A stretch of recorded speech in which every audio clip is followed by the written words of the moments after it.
आजकल हालात कुछ अच्छे नहीं चल रहे हैं भारत और कनाडा के बीच में। दोनों देशों के संबंध में कड़वाहट आ चुकी है। मामला बहुत ज़्यादा बड़ा नहीं था, इसे बड़ा बनाया गया है। एक व्यक्ति है, कनाडा के नागरिक है, जिसका नाम है हरदीप सिंह निज्जर। ये हरदीप सिंह निज्जर वही व्यक्ति है जिसको 2020 में भारत ने आतंकवादी डिक्लेयर किया था और 10 लाख का इनाम भी घोषित किया था। हरदीप सिंह निज्जर की हत्या कर दी जाती है जून 2023 में। हत्या जून 2023 में हुई थी और एलिगेशंस आज लगाए गए हैं। जस्टिन ट्रूडो ने संसद में जाकर के ये बोला कि भारत के द्वारा ही इस हरदीप सिंह निज्जर की हत्या करवाई गई है और भारत के एजेंटों ने ये काम किया है। फिर भारत ने जवाब दिया कि ये सब का सब मामला गलत है और गलत एलिगेशन लगाए गए हैं भारत पे। फिर क्या था, दोनों देशों ने एक दूसरे के राजनयिकों को बाहर निकालना शुरू कर दिया। भारत ने सिर्फ 4 मिनट में कनाडा के राजनयिक को बाहर निकाल दिया। बात आगे बढ़ चुकी थी। दोनों देशों ने एडवाइजरी जारी की, ट्रैवल एडवाइजरी, कि अभी आप दोनों देश में से किसी भी देश में जाने से बचें। कनाडा ने भारत के लिए और भारत ने कनाडा के लिए एडवाइजरी जारी कर दी। लेकिन भारत की एडवाइजरी जायज़ है क्योंकि खालिस्तान के जो मूवमेंट्स हैं वो कनाडा में बहुत ज़्यादा बढ़ चुके हैं। बहुत ज़्यादा हत्याएं वहाँ शुरू हो चुकी हैं। तो ये भारत का जो एडवाइजरी है वो कहीं ना कहीं अब प्रूफ होता है कि सही है। लेकिन कनाडा की जो एडवाइजरी थी वो सरासर गलत है क्योंकि भारत में ऐसे कुछ भी हालात अभी नहीं। बात अब थोड़ा जान लेते हैं कि हरदीप सिंह निज्जर कौन है। हरदीप सिंह निज्जर को भगोड़ा साबित किया गया है भारत के द्वारा। ये एक आतंकवादी है। इसने जाली दस्तावेजों के आधार पर कनाडा में एंट्री ली और कनाडा की नागरिकता भी ले ली। धीरे धीरे ये खालिस्तानी एक नेता बन गया और वो आज बहुत फेमस हो गया था।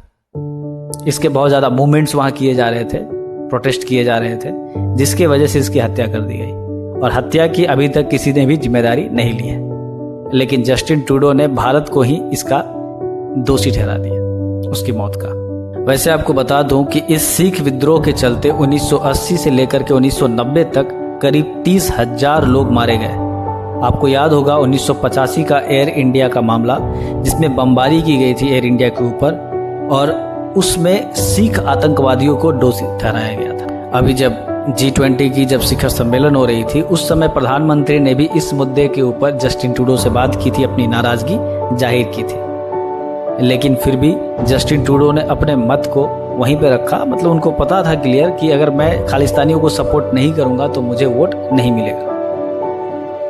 चलिए अब देखते हैं कि इस कहानी की शुरुआत कैसे होती है। यूँ तो इसका मुख्य दोषी अंग्रेजों को माना जाना चाहिए क्योंकि अंग्रेजों के द्वारा ही भारत और पाकिस्तान का बंटवारा किया गया, भारत और पाकिस्तान के बीच फूट करवाया गया। बात थी 1947 की, जब भारत और पाकिस्तान अलग हो रहे थे तो सिर्फ एक देश अलग नहीं हुआ था बल्कि एक राज्य भी 2 हिस्सों में बंट रहा था। वो था पंजाब। पंजाब को जब 2 हिस्सों में बांटा गया तो एक हिस्सा पाकिस्तान की ओर और दूसरा हिस्सा इंडिया की ओर चला गया। उसी समय एक पार्टी काम करती थी जिसका नाम था अकाली दल। तो अकाली दल ने यह मांग उठाया कि भारत के अंदर जो पंजाब है, पंजाब को एक सिख क्षेत्र के रूप में घोषित कर दिया जाए जहां सिर्फ सिख रहेंगे। धीरे धीरे मांग बढ़ी, लोगों ने इसको इग्नोर किया, नहीं बात को स्वीकार किया गया। लेकिन समय जब 1966 का आया, इंदिरा गांधी की सरकार आई, उस समय इंदिरा गांधी ने इस खालिस्तानी मूवमेंट को सपोर्ट किया और खालिस्तान को मानते हुए इस पंजाब को 3 भागों में बांट दिया। एक भाग हो गया आपका हरियाणा, दूसरा हो गया पंजाब और तीसरा हो गया चंडीगढ़। लेकिन अलगाववादियों की सोच देखिए कि यहां पर भी उनको सेटिस्फैक्शन नहीं मिला और वो इसको मानने से इनकार करते रहे। धीरे धीरे समय आया 1985 का, 84-85 का समय आया। उस समय खालिस्तानी मूवमेंट बहुत ज़्यादा बढ़ गया। आतंकवादी जो खालिस्तानी आतंकवादी थे अपने मूवमेंट को बहुत ज़्यादा अंजाम देने लगे। उसी समय ऑपरेशन चलाए गए भारत सरकार के द्वारा, जिसमें आपको याद होगा ब्लैक थंडर 1 और 2, operation blue star, would road, इस तरह के ऑपरेशन चलाए गए थे। फिर बहुत सारी मौतें हुई, बहुत सारे लोग मरे और आज तक ये जारी है, कंटिन्यू है। चलिए अब बात करते हैं कि जस्टिन ट्रूडो क्यों सपोर्ट करता है खालिस्तानियों को, क्योंकि सबसे बड़ा मुद्दा है वोट का। खालिस्तानियों को सपोर्ट करने के पीछे का रीज़न है उनका वोट।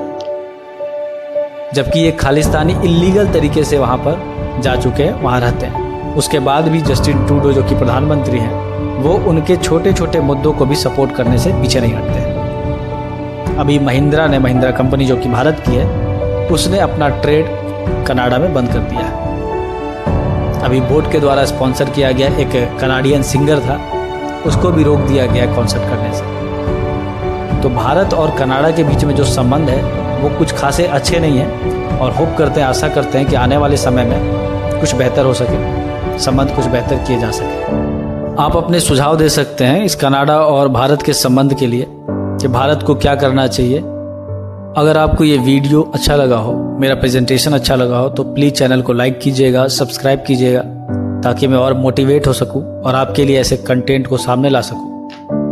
Thank you.